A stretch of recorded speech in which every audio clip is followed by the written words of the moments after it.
Imagine, dear viewer, that a basketball team crushes its opponent by over 100 points.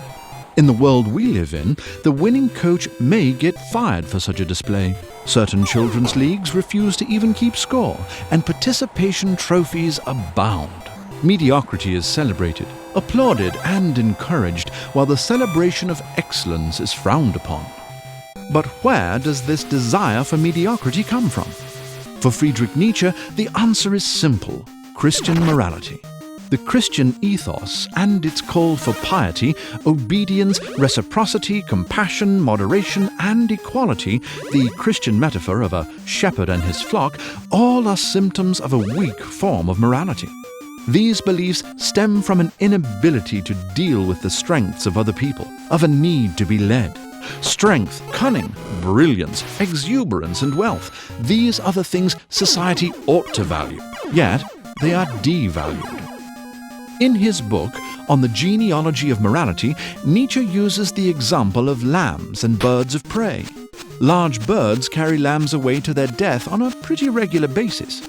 It would be understandable for the lambs to call birds evil, but to Nietzsche the terms good and evil don't make sense because the will to power complicates these concepts. The will to power is the drive to maintain control, power, and success in life.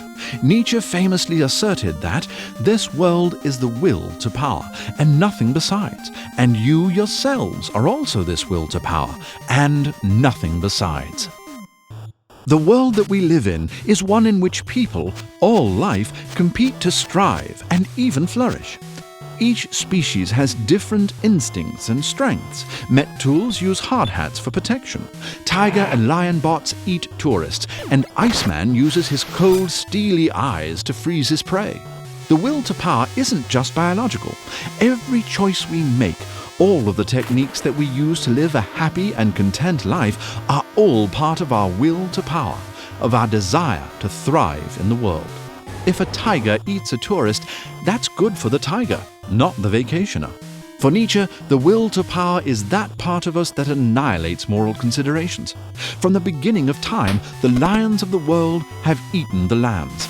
Though one may argue that's not how the world ought to be, that's just the way it is. Through the valorization of a single code, a universal morality that dictates what is good and evil, Christian morality keeps people in line. It renders people an undifferentiated mass that smothers the individual's will to power. It gives people a convenient excuse to be ordinary. Most of the time, people resist the urge to stand apart.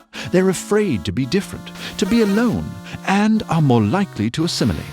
But Nietzsche thinks people should aspire to be exceptional. People may feel smug when a coach gets fired for running up the score.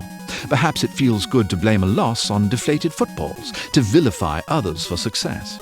Lambs may feel justified hating birds of prey. The large birds of prey value their strength, while lambs of the world value their unimportance, weakness, and passive nature. Plainly speaking, the lamb hates the bird because the bird is better than it. So, dear viewer, how many participation trophies do you own? Hello, dear viewer. If you like the show, some other ways you can show your support is by liking this video, sharing it, and subscribing to the channel. Thank you, beloved viewers.